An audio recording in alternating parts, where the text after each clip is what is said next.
para mí un honor presentar el día de hoy al doctor Larry Díaz.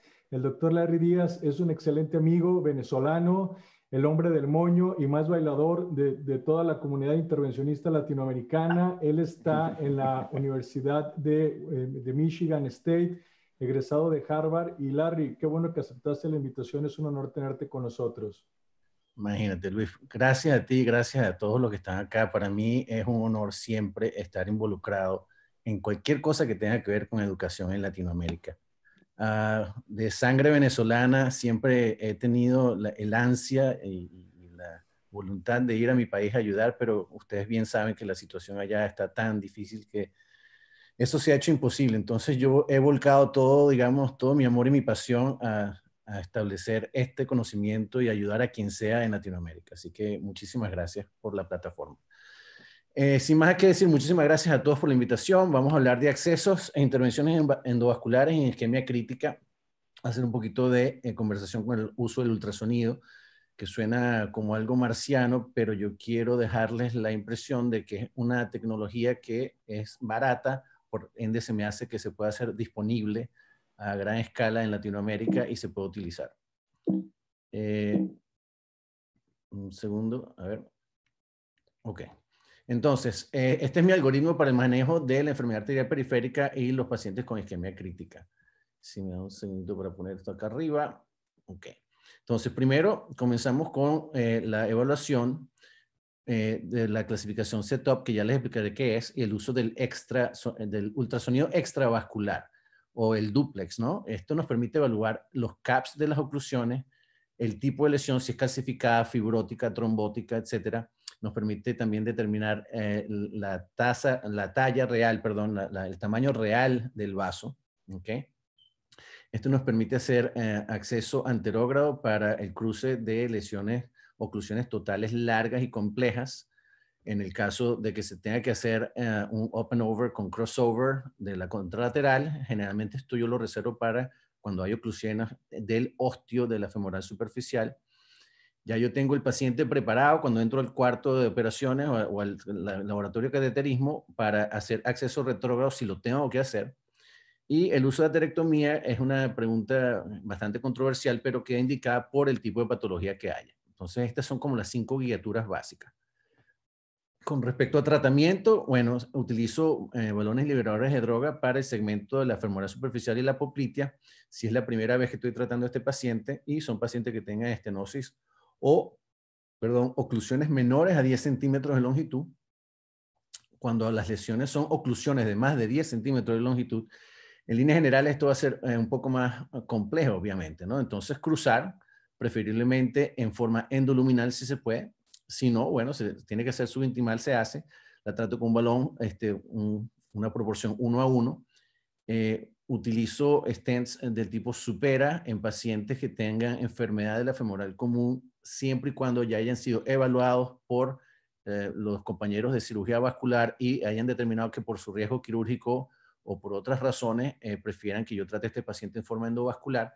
También utilizo esta prótesis para el tratamiento de cualquier segmento de la femoral superficial hasta el segmento P3 de la poplitea. El Silver PTX y ahora en día el Eluvia también tiene muy buena data, sobre todo para el tratamiento que va desde el osteo de la femoral superficial hasta la femoral superficial distal. Ahora, esto es lo que yo llamo el Data Camp. Vamos a hablar del análisis del CAP y las estrategias de acceso. Esta es la clasificación CETOP de la cual les hablaba, que es una clasificación que establecimos en pacientes con isquemia crítica y vimos los tipos de oclusiones que tenían. De acuerdo a la morfología del CAP, hicimos esta clasificación de 4 tipos. La tipo 1 se pueden cruzar como se puede ver con la flecha hacia arriba, hacia abajo, perdón, en la forma anterógrada común, son 20% de los casos aproximadamente. Las tipo 2 son las más frecuentes, que tienen un CAP proximal cóncavo, pero cuando llegas al CAP distal es convexo, lo cual tiende a desviar los instrumentos hacia la pared de los vasos y hacia la parte subintimal, aproximadamente un 37%.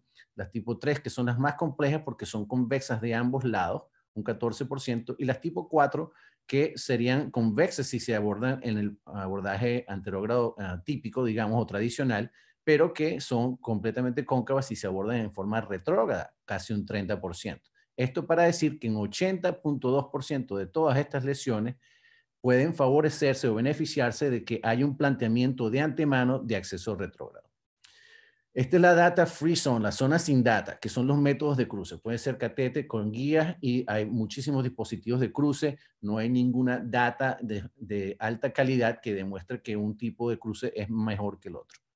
Y este es lo que llamo el campo híbrido, que hay data y hay falta de data que tiene que ver con los tratamientos, como ya sabemos bien, las controversias que existen con respecto a los balones liberadores de droga por debajo de la rodilla y el uso limitado de los stents liberadores de droga por debajo de la rodilla al segmento proximal de los vasos tibiales. Entonces, aquí está, esta es la clasificación CETOP, este es el artículo que publicamos, como les dije, 114 pacientes con isquemia crítica, 142 oclusiones. El mensaje es, sigan la concavidad de los CAPS. Esto está publicado en el JEFT, Journal of Endovascular Therapy, en el 2018. Para el que le interese la referencia, me lo pueden pedir en privado y con mucho gusto se la facilito. Perdón. Aquí tenemos entonces un ejemplo en el panel A, el ultrasonido, el típico muñón o pico de la femoral superficial en el osteo ocluida. Aquí está el ejemplo de la angiografía que se ve en el panel B y en el panel C la reconstitución por ultrasonido. Nosotros tenemos los pacientes preparados como si fuera un paciente quirúrgico, se pinta la pierna desde la ingle hasta los dedos, desde que estamos preparando el paciente y la pierna está afuera. Yo tengo el técnico de ultrasonido conmigo en el salón de cateterismo. Y aquí está, como dijimos, la parte angiográfica de la imagen correspondiente. Entonces, ¿qué más me permite a mí hacer el ultrasonido? Cuando están preparando el paciente, ya el paciente está esterilizado, me están esperando a mí, lo están anestesiando, qué sé yo. Mira, me puede dar esta información. Me hace el estudio de las velocidades en las diferentes lesiones que ya teníamos por la angiografía previa o por el ultrasonido previo. Ya yo sé especialmente qué sitios me tengo que concentrar, porque a veces uno cae como víctima del reflejo óculo-estenótico, ¿no? Y una vez que resolvimos, entonces fíjense las lesiones, bajan todas las velocidades y la forma bifásica de la onda que se corrige después de la intervención. Entonces, para poder hacer este tipo de intervenciones, por supuesto, tenemos que saber cómo hacer el acceso bajo la rodilla. Entonces, vamos a hablar del acceso paso a paso. El primer paso es conquistar el miedo, ¿no? Pues la gente cuando queremos hacer algo nuevo, generalmente estamos un poco ansiosos al respecto. Entonces, conquistemos ese paso primero para poder hacerlo.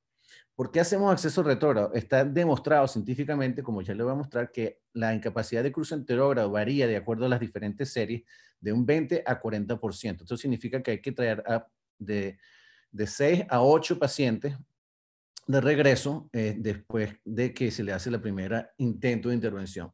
Esta es una técnica que se ha demostrado ser reproducible y segura, que aumenta el porcentaje de éxito en el cruce y por ende en el tratamiento. Está demostrado hoy en día que disminuye el tiempo que dura el procedimiento y disminuye el tiempo de exposición a la fluoroscopía y produce una fácil hemostasia, la cual es cómoda para el paciente y nos permite darle alta más rápidamente, que podríamos argumentar bastante al respecto de esto, sobre todo en los días del COVID que hay hoy en día, pues se pueden hacer en forma ambulatoria. Entonces, este es mi amigo Miguel Montero Baker, cuando estaba en Alemania en el 2008, publicó esta experiencia retrospectiva de un centro único, 343 miembros, tuvieron una falla de 20% de cruce cuando trataron de hacer el abordaje típico anterógrado, el cual mejoró a un 86.3% de éxito al hacer el cruce retrógrado, demostrando que es una técnica segura y eficiente.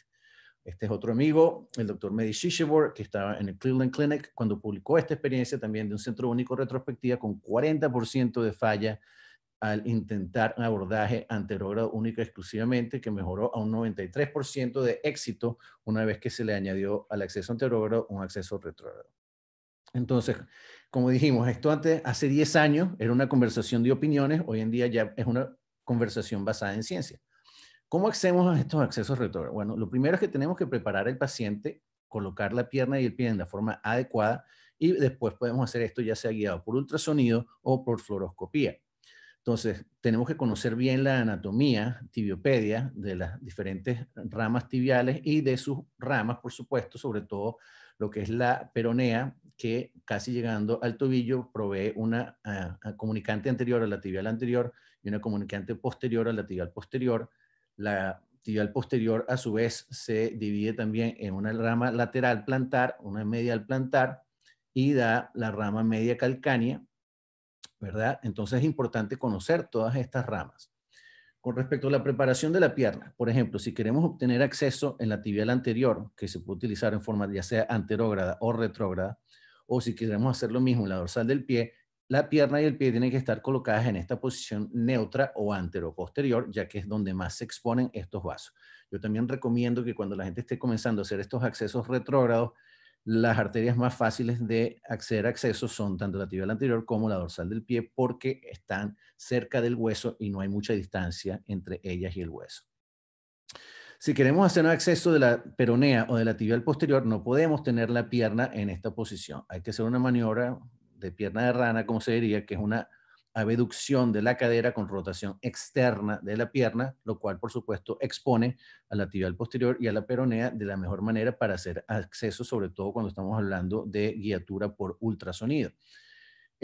Yo les recomiendo entonces, como dije anteriormente, comiencen con la dorsal del pie o la tibial anterior. ¿Por qué? Porque la tibial posterior, a pesar de que tiene algo de sencillez, tiene profundidad, hay mucho tejido detrás de ella y uno cuando trata de punzar estas arterias que generalmente están calcificadas, tienden a básicamente, digamos, a hundirse, ¿no? Entonces, nosotros tratando de hacer ciencia a este respecto, quisimos determinar, bueno, ¿y qué pasa si tratamos de hacer estas intervenciones en forma retrógrada? Simplemente con el acceso retrógrado y hacer la intervención retrógrada. Entonces, describimos esta técnica en el 2014, que era básicamente hacer el acceso y la intervención todo desde el acceso retrógrado y tuvimos 95% de éxito técnico sin complicaciones, concluyendo que este tipo de approach era seguro y eficiente. Por supuesto, era un centro único, retrospectivo, y solamente esto fue una descripción de los primeros 23 casos. También tratamos de hacer algún tipo de ciencia para demostrar que el uso del ultrasonido era beneficiante y reunimos 407 casos en forma prospectiva. La desventaja fue de centro único, pero 650 procedimientos con 900 accesos y un 95% de éxito en el acceso arterial. 1.7 tasa de complicación, y la tasa de complicación se debió a pseudoneurismas y hematomas que fueron en la ingle. No tuvimos ningún tipo de complicaciones con los accesos retrógrados, demostrando que la guiatura por ultrasonido es segura y repetible. Entonces, para hablar de cómo hacer el acceso retrógrado con el ultrasonido, yo les recomiendo, o me gusta hablar de esta analogía con el reloj, ¿no? Entonces, comenzamos con tratando de acceder a la arteria en el plano transverso de lo que serían la posición de las 12. Hay veces que esto no funciona por diferentes razones, entonces pasamos a tratar a la 1 y a las 11, y cuando esto no funciona, seguimos hasta las 10 y a las 2. El porcentaje de necesidad va disminuyendo del centro hacia la periferia. Entonces, aquí está la sonda de palo de golf o hockey stick, como le decimos nosotros. Y yo lo que hago es que agarro, esta es la aguja, este viene en un kit que tiene Cook, es una aguja de micropunción. Yo con el hub o con la parte de atrás de la aguja voy viendo en la pantalla el ultrasonido donde presiono que me haga que esté encima de la arteria, porque esta no tiene un indicador de dónde está el eje o el plano del sonar para uno saber exactamente dónde está. Entonces, con esto yo marco en la piel el punto y entonces me procedo a disponerme a hacer mi acceso. Como ven aquí, la posición de la aguja está en un ángulo interesante que es de 75-90 grados, lo cual va en contra de lo que nos han enseñado a todos los que hemos aprendido a hacer accesos en cardiología, porque generalmente nos enseña que lo hagamos a 45 grados. Lo que pasa es que la huella de esta sonda de ultrasonido es muy pequeña, y si tú entras en un ángulo de 45 grados, apenas medio pases la piel, ya la punta va a estar más allá del plano del ultrasonido. Por ende, la clave aquí es tener la arteria en plano transversal y la punta de la aguja en el mismo plano del ultrasonido. Y para lograr esto, la forma más fácil de hacerlo es entrar en este ángulo. Una vez que bueno, este es un resumen de las dos fotos anteriores. Aquí haciéndolo con el hub de la aguja, aquí entrando en el ángulo del 75-90. Una vez que entramos, aquí tengo una foto espectacular con un poquito de sangre. Déjenme decirles que esta no es la mayoría de los casos con isquemia crítica. Muchas veces no vas a tener sangre saliendo acá porque los vasos están tapados. Entonces, fíjense cómo rota de la primera foto a la tercera foto. Rotamos la sonda de ultrasonido de transversal a longitudinal. Y fíjense que una vez que está rotada esto, yo agarro la aguja y aquí se dan cuenta cómo tumbé, entre comillas, el ángulo de la aguja de 90 grados, ahora sí, más o menos a los 45 grados, para poder pasar entonces la guía en forma longitudinal a la arteria. Esto es algo que, bueno, yo lo hacía esto mucho al principio, que no me gustaba inyectar lidocaína antes de hacer el acceso porque, por supuesto, ya es una cuestión difícil de hacer cuando inyectas lidocaína. Eso es un espacio bastante pequeño y entonces, por supuesto, te dificulta más la imagen, ¿no? Esto todavía lo seguimos haciendo así. Hoy en día inclusive le ponemos un poquito de pasta de nitroglicerina cuando están en la sala de espera para que estos vasos se dilaten lo más posible, que bueno, muchas veces no es mucho, pero es algo. Entonces, el último paso para todos los que estén comenzando es la colocación del introductor. Este es el dilatador del introductor de Cook, que es el 2.9 French. Fíjense que lo importante acá es agarrarlo cerca de la piel. No lo agarren por acá arriba en el hub porque se les va a doblar. Es bastante endeble y la gran mayoría de estos pacientes tienen la piel bastante gruesa en esta parte de la anatomía. Les digo que yo hoy día poco utilizo introductores, pero cuando estén comenzando sí les recomiendo que lo utilicen. ¿Por qué yo utilizo poco hoy en día? Porque generalmente hago todo lo que pueda con catéteres y guías y tengo un acceso extra, por ende lo que hago es invertir el acceso y terminar la intervención por vía anterógrada. Utilizo el acceso retrógrado más que todo para poder cruzar una oclusión compleja. Aquí tenemos entonces el acceso lateral anterior. Este es un video que no corrió, pero aquí tenemos la arteria, ¿ok? Y al lado se ven las venas. Cuando se hace la maniobra de compresión, las venas se comprimen. Las arterias también puede ser que se compriman un poco en pacientes con isquemia crítica porque no tienen presión de llenado. Sin embargo, van a tener calcificación alrededor que les permite identificarlas y si todavía tienen dudas, siempre podemos hacer una interrogación con el duplex a color. Aquí tenemos otro ejemplo, ya entrando en longitudinal. Fíjense que lo que les quiero mostrar acá es cómo van rotando la guía. Yo la voy rotando así como movimiento de 180 grados para la derecha y 180 grados para la izquierda, porque eso incrementa el artefacto de refringencia y hace que se vea más la guía, que sea más visible a nuestros ojos. Aquí estamos haciendo también, aquí nuevamente, el acceso tibial anterior, otro paciente. Aquí nuevamente, fíjense cómo tumbo el ángulo. Cuando uno tumba el ángulo, también lo que hace es que levanta la punta de la aguja dentro de la arteria para que se dirija más fácil la guía hacia adentro. Cuando hablamos del acceso tibial posterior, le decía que es el segundo que yo recomendaría, no el primero, porque también tiene otra particularidad. Generalmente alrededor del tobillo, las venas y las arterias se disponen en esta disposición vertical, donde está la vena en la vía de la aguja sobre la arteria y la otra vena está por debajo. Lo que se hace es simplemente hacer maniobras que llamamos maniobras de aislamiento, que se mueve la sonda, ya sea un poco más caudal o un poco más cefálico, dependiendo del paciente. Y lo que va a suceder va a ser esto. Fíjense en esta foto aquí a la izquierda, aquí está la arteria en el medio y las dos venas ahora están con estos asteriscos en los lados de la arteria y por ende ya no están más en el camino de la aguja. Entonces, esto también tiene ya su ciencia, se publicó en el Cook TP Registry, el registro tibiopedal, que fue un registro internacional prospectivo multicéntrico, 197 pacientes, y básicamente se concluyó que es una técnica segura y repetible. Entonces ya no es cuestión de opiniones, está demostrado científicamente. Aquí tengo un ejemplo de un paciente a quien yo le hice un acceso anterogrado tibial. Este fue un paciente con isquemia crítica del pie que tenía una creatinina de 5.3. Le había hecho ya una angiografía con CO2 previa y sabía que tenía todo el influjo bastante bien. Y el problema, como se ve acá, es que tenía básicamente una oclusión de la dorsal del pie. Esto era, por supuesto, cuando todavía estaba usando introductores. Básicamente aquí tenía esta oclusión total y lo que hicimos fue entonces tratar, aquí vemos, tenía una guía, se llama un Treasure de 12 gramos y como ven no estaba pasando para nada, inyecté un poquito de CO2, que lo van a ver acá cómo difunde rápidamente hacia los capilares que están afuera de la oclusión, porque el CO2 tiene esa capacidad de alta difusión. Entonces seguí intentando, cambié la guía a una guía de 18 gramos, pude cruzar, aquí hice una inyección de aproximadamente un cc, simplemente para demostrar que estaba del otro lado, se hizo la angioplastia respectiva y este fue el resultado final con restitución y esto es como se ve en ultrasonido cuando se inyecta CO2 en una arteria patente. Básicamente lo que hace es ver el paso de burbujas a través de la dorsal del pie. Esta es la lesión original, este fue el seguimiento un mes, o sea, nos fue bastante bien. En casos extremos hemos hecho esto donde tenemos un acceso dual anterógrado y esto lo hicimos para hacer una reconstrucción del arco en este paciente. Y como pueden ver, también tuvimos un resultado bastante bueno, una intervención que se terminó con apenas 8 cc de contraste.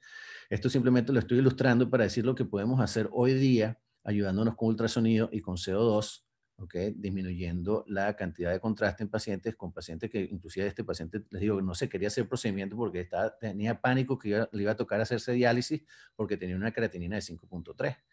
Le terminé haciendo su procedimiento y no tuvo que hacerse diálisis. Ahora, tenemos anatomías más complejas. Por ejemplo, este fue un paciente de 85 años que llegó con una isquemia crítica aguda a la emergencia. A él le habían hecho un stent. Este stent se lo habían puesto una semana antes, uno de mis ex-partners. Obviamente hubo una colocación del stent subintimal a la luz. Lo impactante que nunca se me olvide es que este señor se presentó una semana después con fractura de este stent y con isquemia aguda. Entonces, para completar, el paciente tenía una fístula arteriovenosa en la braquial derecha, no podía entrar por ahí. Él tenía un bypass aorto-bifemoral, por ende no podía hacer contralateral con crossover. La oclusión era bastante proximal en la femoral superficial y era un señor gordo. Entonces, ¿qué hacer?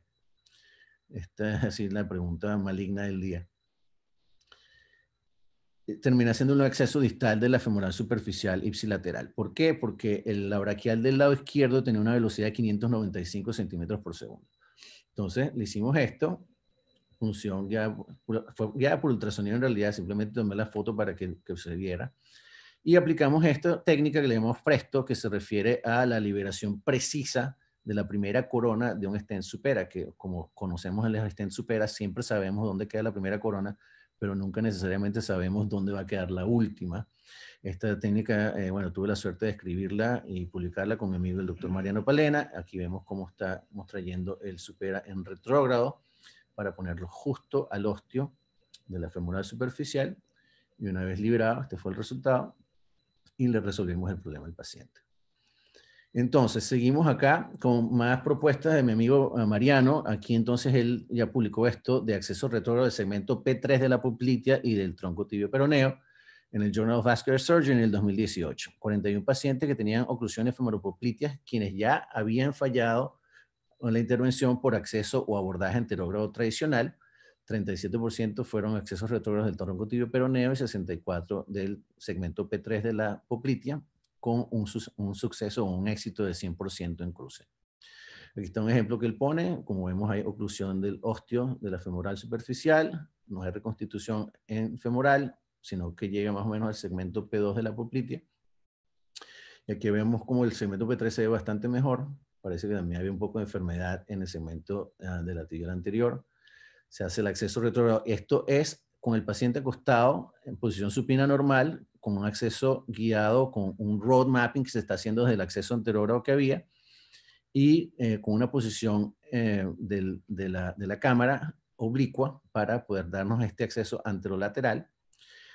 Básicamente, una vez que se obtiene el acceso acá, perdón, el video no me está corriendo, se revierte el acceso y se hace la intervención en forma anterógrada, y esto al final lo que se hizo fue inflar un balón adentro para hacer hemostasia interna, que es lo que yo también siempre hago cuando hago accesos retrógrados altos, que ya se los voy a mostrar.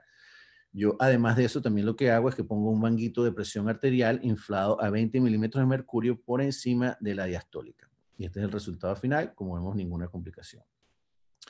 Otra astucia de mi amigo Mariano, aquí está este acceso digital, fue publicado en Catheterization Cardiovascular Interventions en el 2014. Como muy bien lo diría él cuando está explicando esto, fracturó la arteria y entonces procedió a hacer acceso de la primera interdigital, restableció la conexión en forma retrógrada y terminó su intervención con este resultado. Fenomenal. Yo nada más he hecho un caso y lo hice con él en Italia. No me ha tocado hacerlo acá, gracias a Dios. ¿Qué tal el acceso radial y braquial? Bueno, aquí tenemos un ejemplo de un acceso radial. Esto era un paciente con una lesión a nivel de pie. Tenía oclusión extensa de la femoral y de la poplitea y del pie izquierdo, de la pierna izquierda, perdón. Y por diferentes razones no teníamos acceso por otra vía. Esto es básicamente demostrando que en esa época a duras penas llegamos ahí al segmento P2 y gracias a Dios había flujo de ahí en adelante. Esto representaba un problema. Aquí está la sanación de la herida porque la longitud de las herramientas no nos alcanzaba por este gráfico que tenemos acá. Sin embargo, desde marzo del 2019, por lo menos aquí en Estados Unidos, tenemos disponible esta tecnología que es el Viper Cath, que son catéteres ya largos que vienen también con sus guías de soporte lo suficientemente largas para hacer intervenciones, inclusive en el nivel de las tibiales proximales. Entonces, claro, como les mostré antes, esta técnica de TAMI, de que hacíamos intervenciones retrógradas, pero era un solo centro, bueno, eso lo resolvimos a principios de este año, a principios del 2020, publicamos esta experiencia en Catheterization Cardiovascular Interventions. Ahora este es un estudio multicéntrico con análisis de data prospectiva de 1.195 casos.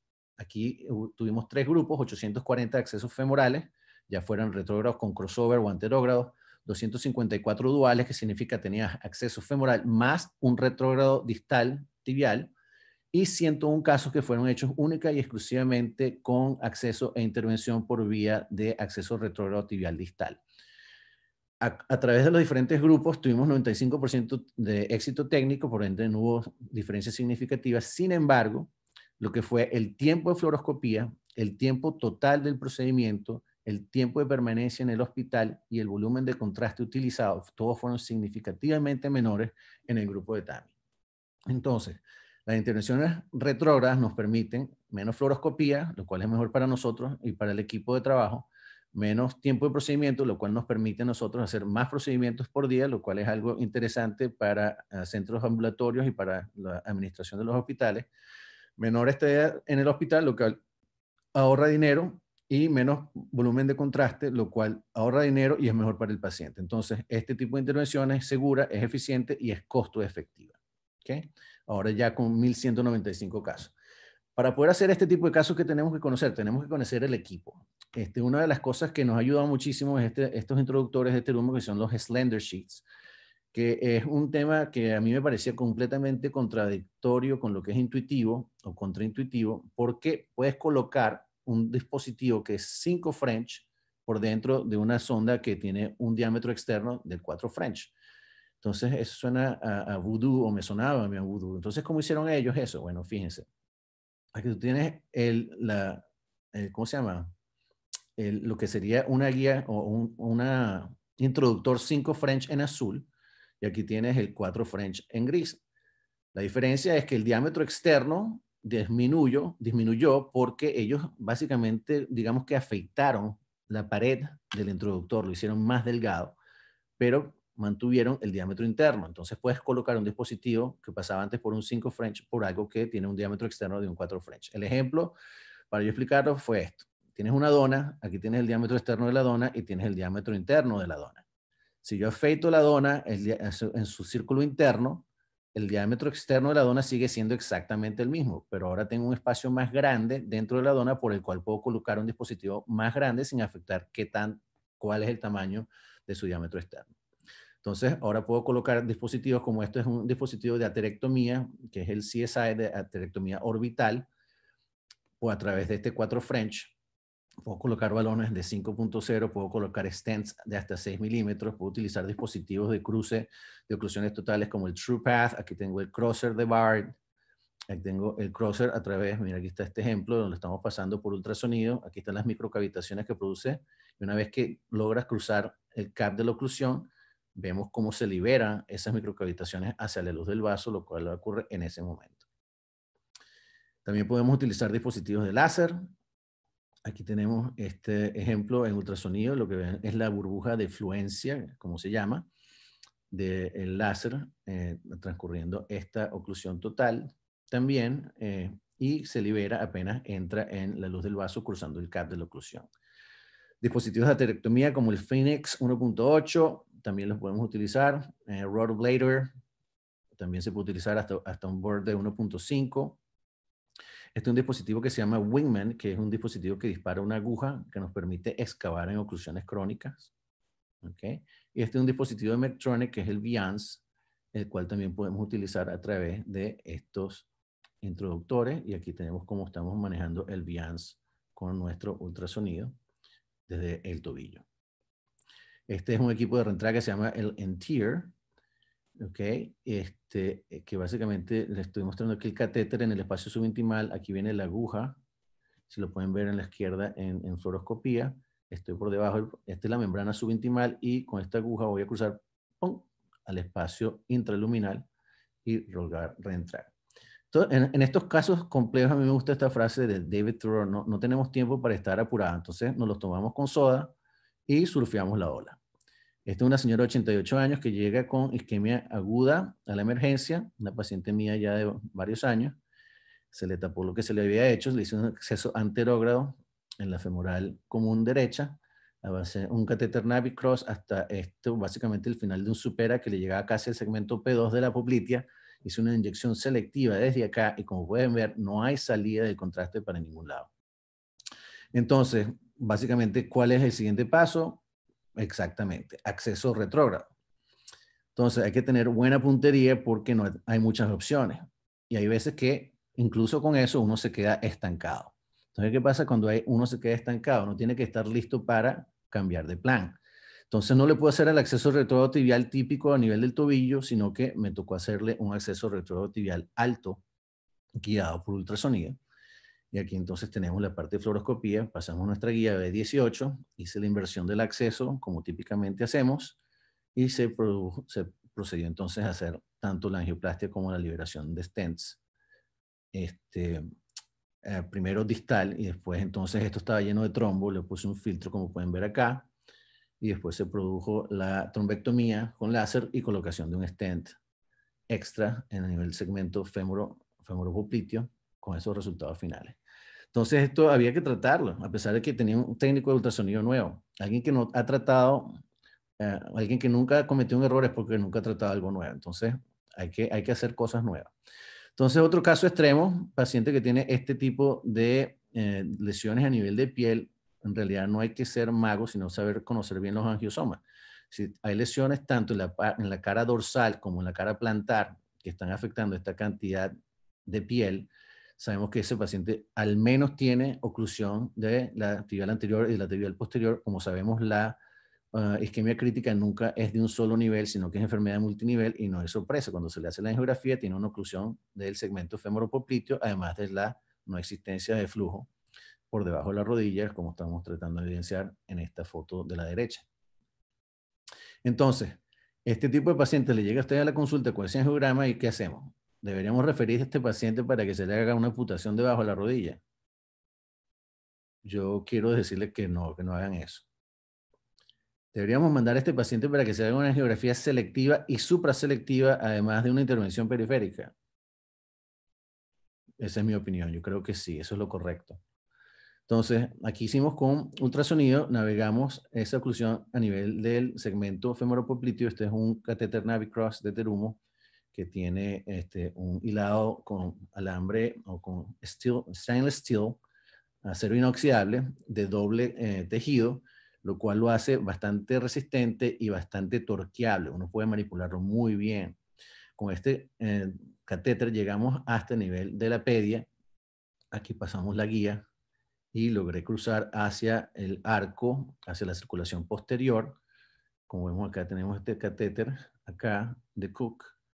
Y entonces lo que hice después, esto no lo recomiendo yo que lo hagan, pero esto lo hice yo, por la calcificación que había, procedí a hacer una aterectomía orbital de todo el segmento, desde el arco, en este caso la tibial anterior completa, ¿okay? Porque la calcificación era severa. Después procedimos entonces a realizar la angioplastia respectiva con balones cónicos progresivos. Comencé con uno 2.0/2.5, ¿ok? Y después cuando llegué hasta la tibial, llegué de 2.5 a 3 y de 3 a 3.5 porque este era un masculino, un paciente masculino. Aquí como pueden ver, no lograba avanzar la cuerda de la circulación anterior a la posterior más arriba de esto. Entonces, por vía anterógrada me traje un catéter, otra vez, este es el Navicross, ahora en la tibial posterior. Y lo que voy a hacer aquí, ese es el Wingman que les mostré anteriormente, que es una aguja que la dispara en la oclusión. Claro, esto yo lo hice con guiatura por ultrasonido, que me permitió entonces cruzar ese nivel. Aquí tenemos el ultrasonido, y aquí entonces estamos pasando la guía, una vez que vimos bajo ultrasonido que estamos intraluminal, y de esta manera entonces pude cruzar la circulación posterior hacia el arco esta vez, y haciendo la angioplastia respectiva desde este lado, cruzando de posterior a anterior, entonces ya fue bastante más sencillo, entre comillas.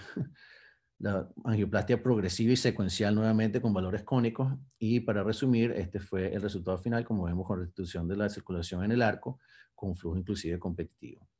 Entonces, aquí vamos a dejarlo hasta acá. Para resumir, para cruzar las oclusiones tibiales hay que conocer la anatomía. Aquí les dejo este ejemplo de un paciente con una oclusión de la tibial anterior y dorsal del pie. Cuando hicimos la angiografía con CO2, porque este es un paciente renal, creímos que era por acá la cosa, por ahí no era la cosa. Entonces me di cuenta de que el problema era que tenía un origen anómalo a nivel de segmento P2. Esto lo descubrimos porque nos entramos en forma retrógrada. Entonces me fui por la dorsal del pie hasta arriba, revertimos el acceso, como se ve acá, y entonces procedimos entonces a hacer la angioplastia. Cuando digo secuencial y progresiva me refiero a que siempre comenzamos con un balón 2, después uno 2.5, después uno 3. Hacemos inflaciones lentas y prolongadas, porque estos vasos son muy delicados. Y fíjense que cuando uno está haciendo esto, y decía, bueno, pero esto en realidad tiene una forma bastante rara. Pero siempre estábamos bajo ultrasonido sabiendo que estábamos intraluminales. Y este fue el resultado final con restitución de flujo hasta la dorsal del pie. Aquí conocer la data. ¿A qué me refiero? Aquí les tengo otro ejemplo, una oclusión de la tibial anterior. Aquí estamos haciendo un cruce. Por supuesto, tenemos una disección, lo cual no es infrecuente, sobre todo cuando queremos cruzar en forma anterógrada. Así que aquí me tocó terminar entonces cruzando en forma retrógrada para saber que iba a estar intraluminal. Bueno, hicimos la angioplastia, pero por supuesto nos queda esta disección fea ahí.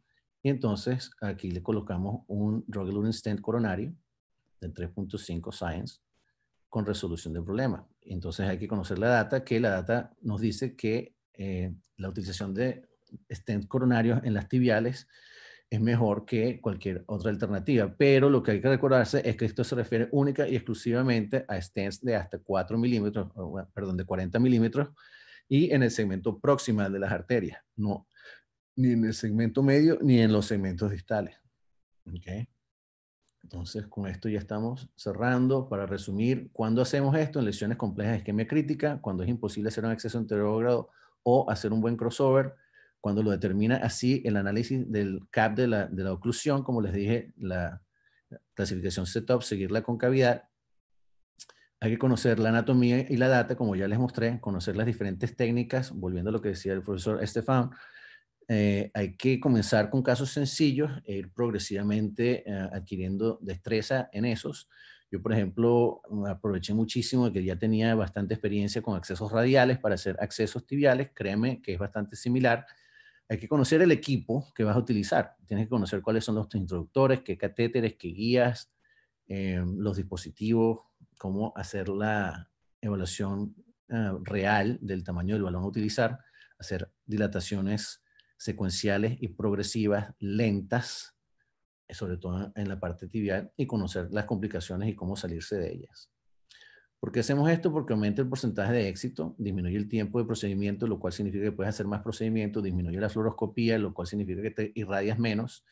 La fácil hemostasia es más cómodo para el paciente, hoy día nos permite darle de alta más rápidamente al paciente, lo cual significa que podemos hacer más procedimientos todavía. ¿Cómo lo hacemos? Ya vimos, guiado por ecofluoroscopía, sabiendo cómo colocar el pie para cada tipo de acceso diferente y conociendo la anatomía. ¿Okay? ¿Qué es mejor para la isquemia crítica? Que no haya isquemia crítica. Esta es la placa de mi carro. Mi trabajo es dejarlos a todos caminando, así que aquí les dejo a Johnny el caminador y con esto me despido. Muchas gracias.